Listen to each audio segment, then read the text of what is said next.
Salut tout le monde, on se retrouve aujourd'hui pour une nouvelle vidéo. Alors je suis dans le même accoutrement que la semaine dernière, c'est normal puisque j'enchaîne les deux vidéos. Là je les filme les deux le même jour, comme ça je suis tranquille. On revient encore pour un update lecture, mais parce que je pouvais pas tout rassembler en une vidéo. Elle aurait été beaucoup trop longue, sachant que j'ai fait des très grosses vidéos dernièrement. Là je vais vous représenter des livres qui faisaient partie du Pumpkin Autumn Challenge, mais aussi des livres qui n'en faisaient pas partie. J'ai lu il y a un petit moment Mathilda de Roald Dahl, donc là je les ai dans les éditions Penguin. Ouais, bon, c'est en VO, c'est la version originale que j'avais eue sur Book Depository. J'aime beaucoup cette couverture. C'est un livre que j'avais jamais lu, une histoire que je n'avais jamais lue et un film que je n'avais jamais vu. Alors le film, je ne l'ai toujours pas vu à l'heure où je tourne cette vidéo. C'était très mignon comme livre. On voit que c'est vraiment Roald Dahl, c'est destiné à la jeunesse, il y a un petit peu... C'est une situation normale avec un petit plus d'imagination, de magie. Moi j'ai beaucoup aimé le personnage de Mathilda qui commence à lire dès qu'elle est toute petite. Donc voilà, comment ne pas aimer ce personnage là, je vous le demande. En tout cas vraiment j'ai beaucoup aimé, c'était doux, simple, assez poétique. J'ai rien d'autre à dire, je pense que j'ai pas à critiquer Mathilda, c'est juste un classique de la littérature de jeunesse. Je l'ai enfin lu et je l'ai aimé.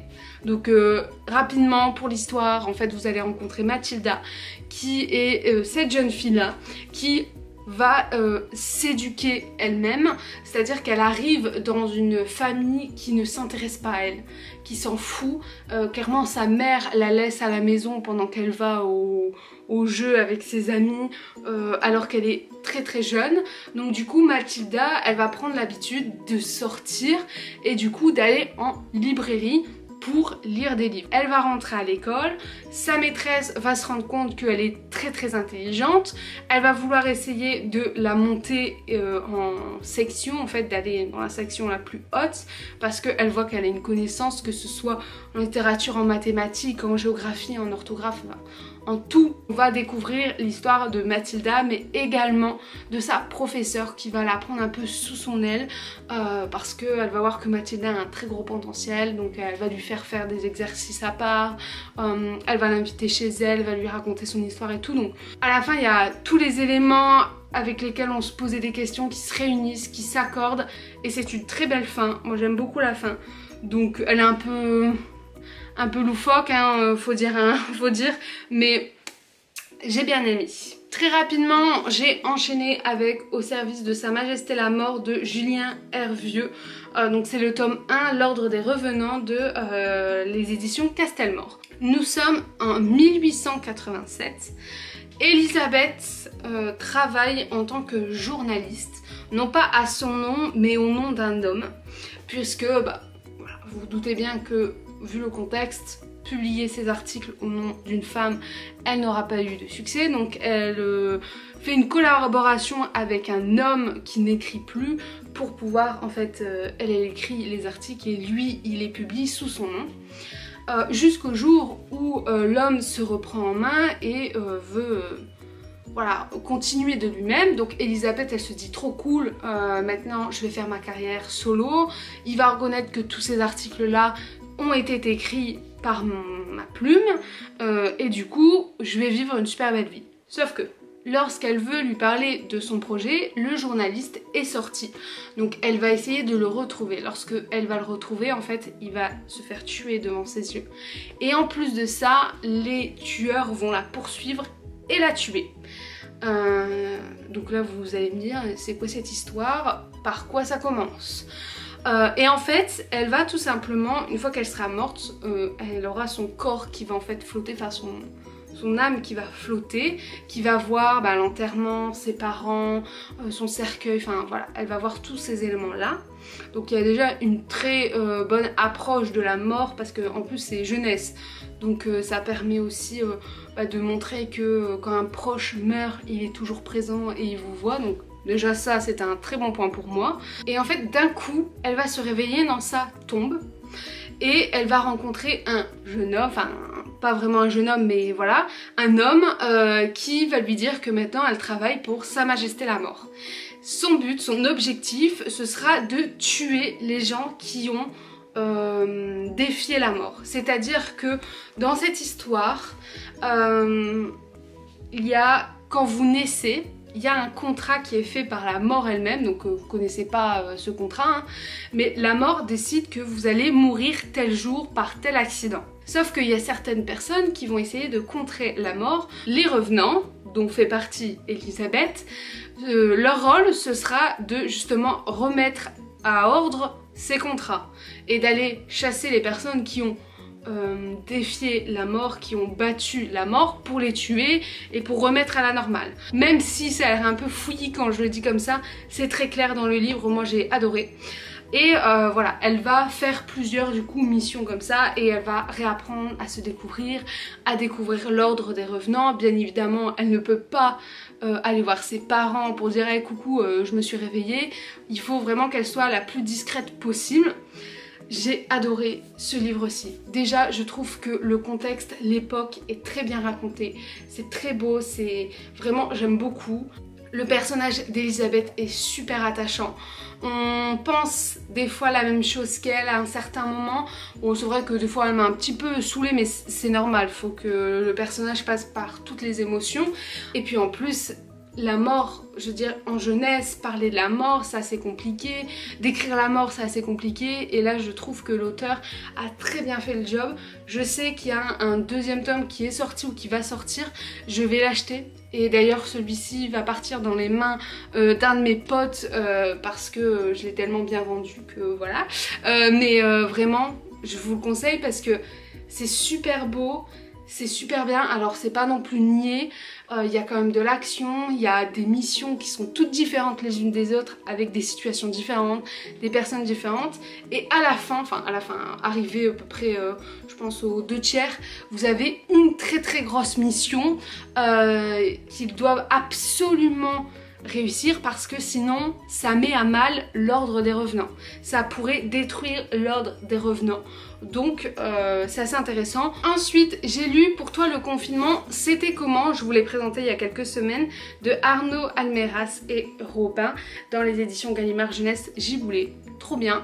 Très rapidement parce que je vous l'avais déjà présenté, en fait c'est un album qui va raconter différentes situations dû au confinement. Donc c'est plein de personnages, donc encore une fois jeunesse dit personnages animaux, voilà c'est comme ça. Et en fait vous avez à chaque fois, bah voilà, dans ma famille c'était chouette, on jouait ensemble, pour moi c'était embêtant quand le président parlait, etc. Et c'est plein de mise en scène des différentes situations qu'un enfant a pu rencontrer, c'est-à-dire quand sa sœur est chiante, quand son frère est chiant, quand son père travaille, quand son père se repose, il y a vraiment énormément de situations et j'ai bien aimé, c'était bien raconté et bah, ça permet aussi de faire découvrir le confinement aux enfants d'une autre manière, à dire que bah toi tu l'as vécu comme ça, il y en a d'autres qui l'ont vécu comme ça et vraiment très bel album, je le conseille à tout le monde. Même aller le feuilleter, il est très rapide à lire, hein. Comme vous voyez des fois c'est une double page, c'est juste un petit texte, c'est pas non plus, voilà, mais allez le feuilleter parce que ça vaut le coup. J'ai lu également Le Voyage de Kay, donc qui fait partie de La Famille Vieille Pierre de Joe Todd Stanton dans les éditions Sarbacane. Il faut savoir que Joe Todd Stanton is my best friend. C'est clairement le meilleur illustrateur de toute la vie, je l'adore, j'ai presque tous ses albums. Et donc là c'est le 3e tome de Cette Famille Vieille Pierre. C'est un vieil homme qui se présente juste ici, qui à chaque début d'album va décider de raconter la vie d'un membre des Vieilles Pierres. Alors il faut savoir qu'ils sont assez nombreux, voilà, qu'ils ont tous des histoires différentes. Donc on avait eu 2 autres albums que je vous mettrai juste ici, et donc là on a Le Voyage de Kay. Kay, c'est la jeune fille que vous voyez juste ici. Et en fait, elle se promène avec sa mère Gwen à travers le monde pour découvrir, pour faire des petites aventures. Sauf que Kay, c'est une jeune enfant, elle a besoin d'être stimulée, elle veut des plus grandes aventures que de l'observation avec sa mère. Un jour, en Chine, il y a un village qui l'appelle parce qu'il y a un monstre qui vient les terroriser et que, voilà, ils veulent s'en débarrasser. Gwen, sa mère, dans un premier temps, elle va dire on va aller à la bibliothèque, on va essayer de découvrir qu'est-ce qui se passe, on va essayer de d'abord étudier avant d'agir. Kay, ça lui plaît pas, elle est impatiente, donc sa mère l'éloigne un peu. Et en fait, Kay, en l'éloignant, elle va aller vivre sa propre aventure. Et elle va s'éloigner de sa mère en fait pour découvrir, et bon, bien évidemment vous vous doutez bien qu'elle va se rendre compte au bout d'un moment que sa mère lui manque, machin machin. C'était une très très belle histoire, les dessins sont tout aussi ouf. Ce qui est bien avec ces albums, c'est qu'à chaque fois on s'intéresse à une culture différente. Le premier, il me semble, c'était la culture nordique avec les dieux. Le deuxième, c'était la culture égyptienne, et là en fait c'est la culture chinoise ou asiatique, je ne sais pas. Et les illustrations sont juste magnifiques, moi j'ai beaucoup aimé. J'ai rien d'autre à dire à part que je l'ai aimé, que je vous le conseille.